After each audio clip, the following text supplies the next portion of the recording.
భూమి మీద జగన్మోహన్ రెడ్డిదా? ఏం తమ్ముళ్ళు, భూమి మీద జగన్మోహన్ రెడ్డిదా? ఇక్కడ చూడండి, ఒకటి వేసుకున్నాడు ఆయన. ఈరోజు మీరు చూస్తే ఒక పట్టాదారు పాస్ పుస్తకం వేసుకున్నాడు. దీని పేరు జగనన్న భూ హక్కు పత్రం. జగన్ ఇచ్చాడా మీకు భూమి? ఎవరిచ్చారు భూమి? మీ నాన్న ఇచ్చాడా? మీ తాత ఇచ్చాడా?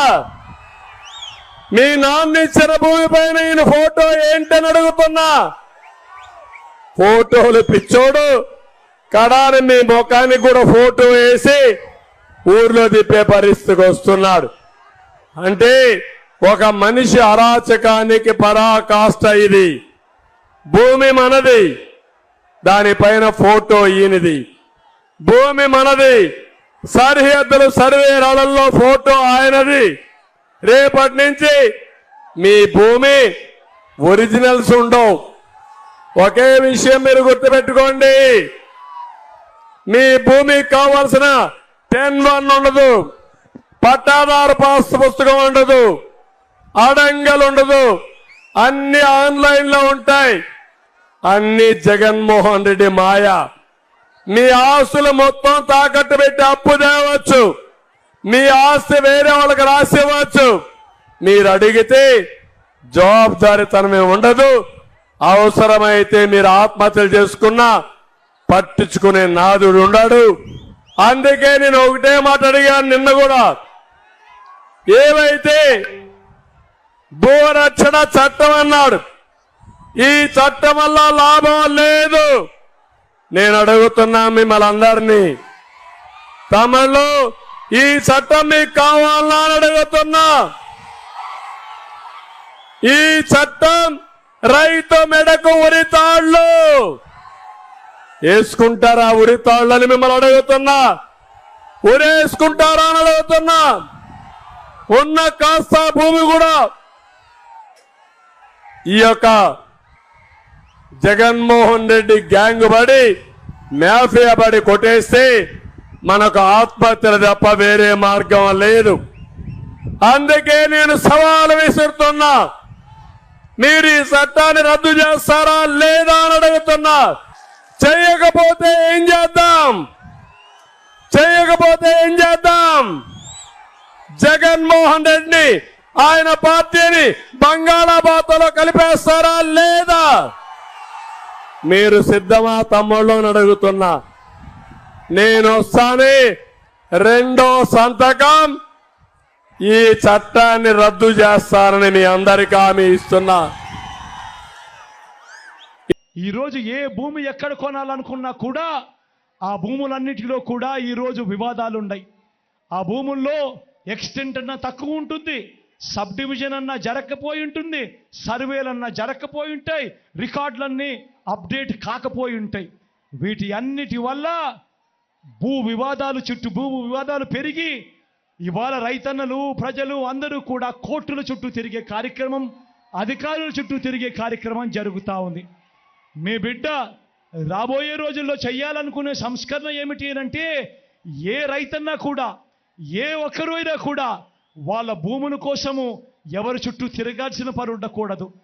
ఏ కోర్టుకు వివాదాలకు సంబంధించిన ఏ కోర్టుకు వెళ్లాల్సిన పరిస్థితి రాకూడదు.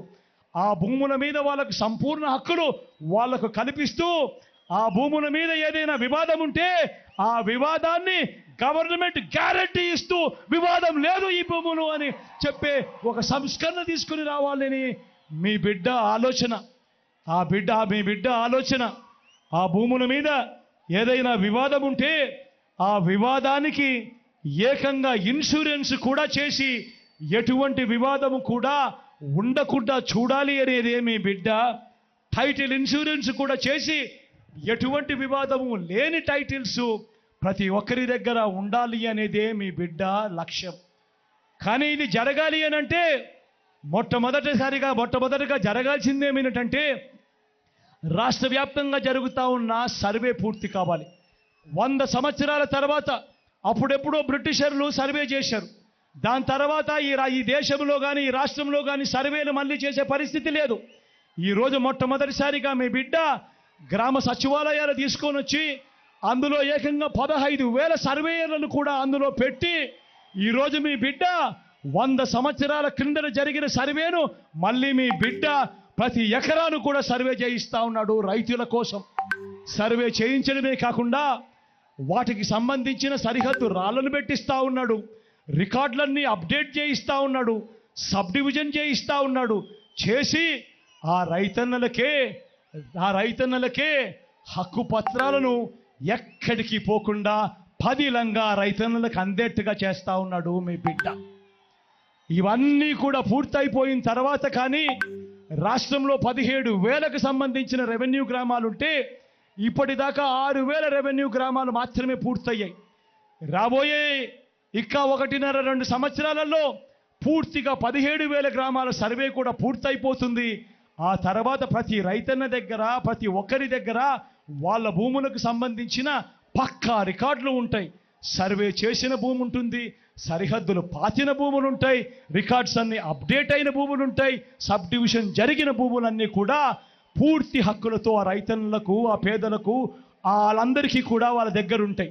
అటువంటి పరిస్థితిలో ఆ పరిస్థితి వచ్చిన తర్వాత ఈ ల్యాండ్ టైటిలింగ్ యాక్ట్ తీసుకొని వచ్చి ఏ స్థాయిలోకి తీసుకొని పోతామోనంటే ఆ భూములకన్నిటికీ వివాదాలు ఏదైనా వస్తే ప్రభుత్వం గ్యారంటీ అని చెప్పే పరిస్థితిలోకి తోడుగా ఉండే కార్యక్రమమే ఈ ల్యాండ్ టైటిలింగ్ యాక్ట్ అన్నది ప్రతి ఒక్కరూ కూడా తెలుసుకోమని కోరుతూ చంద్రబాబు చెప్పే అబద్ధాలు, చంద్రబాబు చేసే మోసాలను ఏ ఒక్కరూ కూడా నమ్మొద్దు అని చెప్పి ప్రతి ఒక్కరిని కూడా ప్రార్థిస్తా ఉన్నా.